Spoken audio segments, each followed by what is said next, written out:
That's a bit of a recurring nightmare to get so much wrong but still be within a few points at the death. Yeah, it was, mate. It's a little bit similar to last week. I thought, we just in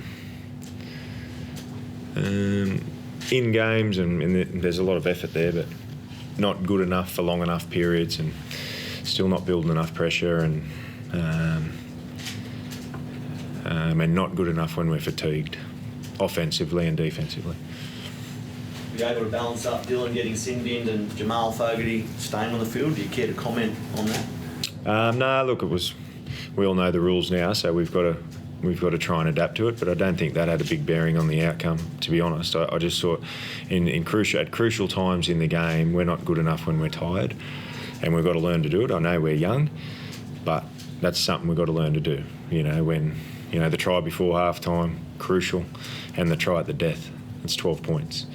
You stop them, you win, and a set of 6 only goes for 45 seconds. You just got to keep getting through it. And at the moment, we can't at clutch times in the game, and it's happened. We've been in a fair few games this year, but those areas we've just got to keep working on.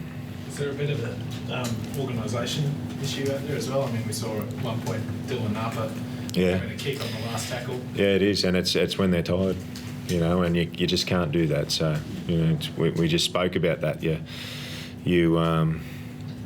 The NRL's a tough competition, and you've got to compete for 80 minutes under heavy fatigue, and the best players can execute under heavy fatigue, and we can't do that at the moment. And you get plays like that through disorganisation when blokes are tired, and that's what's happening to us, and it's costing us. It's probably cost us 3 games, I reckon, this year. Is that something that would just come once the guys get into their 3rd, 4th, 5th years of first grade? They'll get used to competing under fatigue for that long?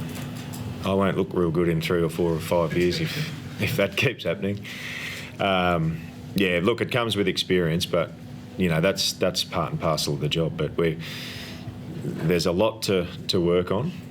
They'll keep working on it, but it's hard every week seeing them seeing us lose games when we should have won. We should have won that game, I thought, and we should have won last week. Sorry, I was going to say, Trent, do you fear that some players now are going to start to stay down if there's any sort of minor head contact just to get that review, to get a penalty, potentially a sin bin at times? Yeah, that's a danger, I suppose.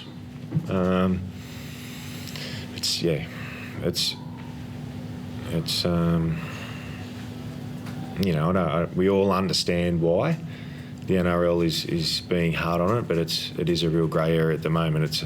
And you don't want to see people milking penalties or whatever, but it's a competitive sport and it's going to happen, and it probably happened a few times.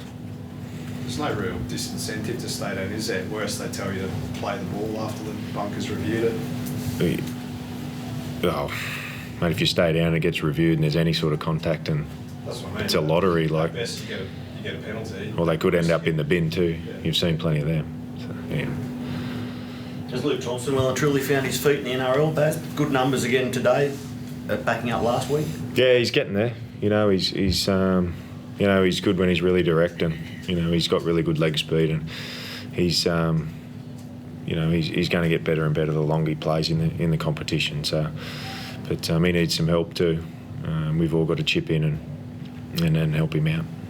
Do you take positives out of the fact it's probably, I think it was your highest score of the season, 4 tries? You're starting to find some fluency in attack when you get the opportunity?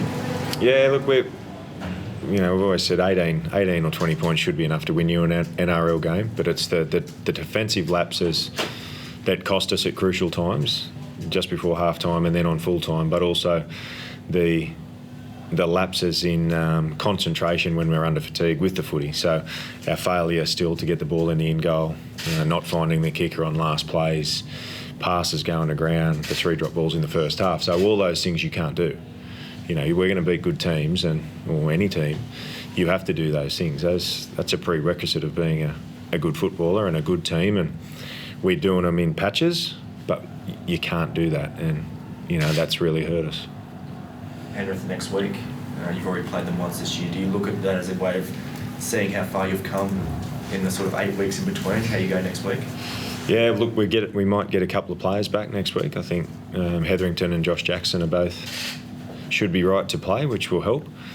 But we really can't worry too much about Penrith. We know what they're going to toss up. They've tossed it up every week for 18 months now, and it's an extremely high standard the way how they play. So we've got to get our own backyard in order and fix those things that I spoke about. Certainly can't think about the outcome with them. We know what they're going to throw at us. We've got to be better ourselves.